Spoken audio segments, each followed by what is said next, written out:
Amid our busy lives, we are hardened by the stories we hear about others giving back. On this Thanksgiving weekend, we want to give thanks to those we are thankful for. One of those people dedicates her time at the Humane Society in Golden Valley.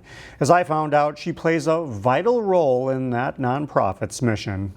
Look at this. In order for the Humane Society to function, This is so good. it requires a lot of hands on deck, Is that the best? including those who come here without taking on a salary. Our volunteers are kind of an addition to our paid staff. They take on so many different roles in so many different areas. There are now more than 1,000 volunteers who help out at the Humane Society, We're going right to the kennels to Ms. Maxine. but there are few who can say they've done it as long as Joan Corbett. Well, on record, it's 25 years, but it's been more than that. The former social worker has a knack for giving back. In her 25 years of service, This way. she's worked in a number of different roles. Girl. But there's been one constant. Come over here. She only works with dogs. You know, I believe having a dog is a privilege, and it's a wonderful relationship. They love you no matter what. So to be part of that, what's that? See a nice family go home with a lovely dog is just a wonderful feeling. What a good dog. Joan has turned into somewhat of an animal whisperer over the years. I know, you're doing fine. She still helps to walk the dogs for their daily dose of exercise. Good boy. But she recently took on a much larger role, Boy. working with pups Nice. who aren't quite ready for the adoption floor. So my job initially is to say, hey, this is a safe place for you and we're kind, and see if we can change their mind enough about, you know, the way the world works. And that takes a lot of patience. So we move slowly. Her patience was on full display as she calmly sat with a dog who's skittish around people. That's a good girl. This is her routine every Thursday for about 3 hours. She likes not just the animals, but the people that she's working with. She understands what our mission is and supports that. There we go. Joan will turn 70 in January, and even after 25 years, she's not stopping anytime soon. I hope somebody who's watching this sees me as a 70-year-old with gray hair and say, well, if she could do it, I can do it. Joan is the longest acting volunteer at the Humane Society. The Brooklyn Center man is trying to make bus travel better for everyone. As Emily Haugen reports, he's one of many volunteers who have chosen to adopt a stop. I only come just, once a week. Early morning traffic is no match for this Brooklyn Center neighbor. A lot of litter from the gas station.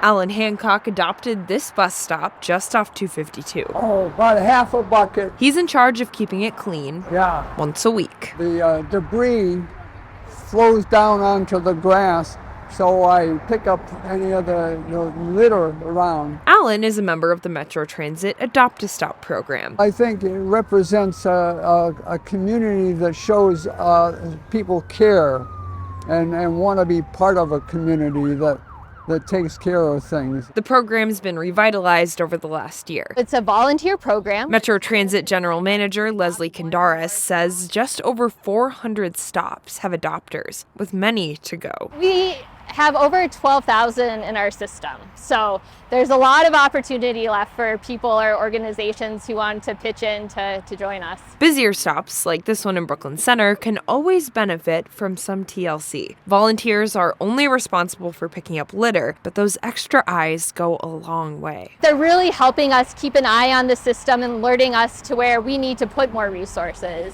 Kondaris says she's grateful to volunteers like Alan. They make these transportation hubs more welcoming. Really helps us just keep the system clean and welcoming for everyone. Alan is picking up small scraps, and in doing so, sees a bigger impact. I'm just grateful to be part of Brooklyn Center, and I think, we need to all be looking after each other and just loving each other in this community. In Brooklyn Center, Emily Haugen, CCX News. In New Hope, we found someone who goes wherever help is needed. Here is Sarah Allen. We installed drain tile. You're standing on it.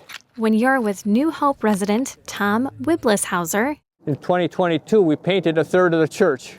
be ready to keep up. We're just finishing up this area. The 73-year-old goes wherever help is needed.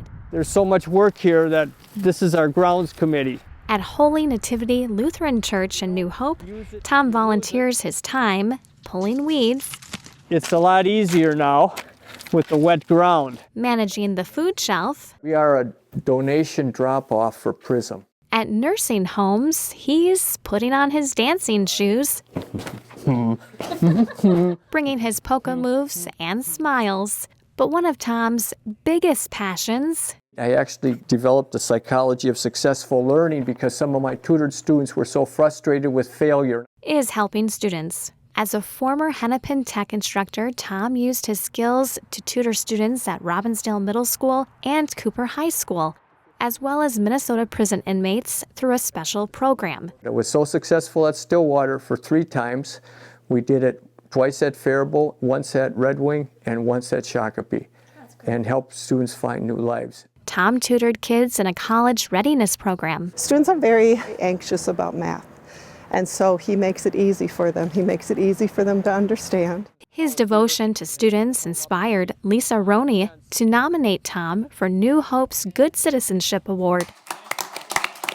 I just thought of him because he's always doing service to others. Just, that's just in his personality. I was so surprised. Never thought that it could have been me. In New Hope, Sarah Allen, CCX News. And we want to give thanks to you, our viewers, for your continued support. We'll see you next time.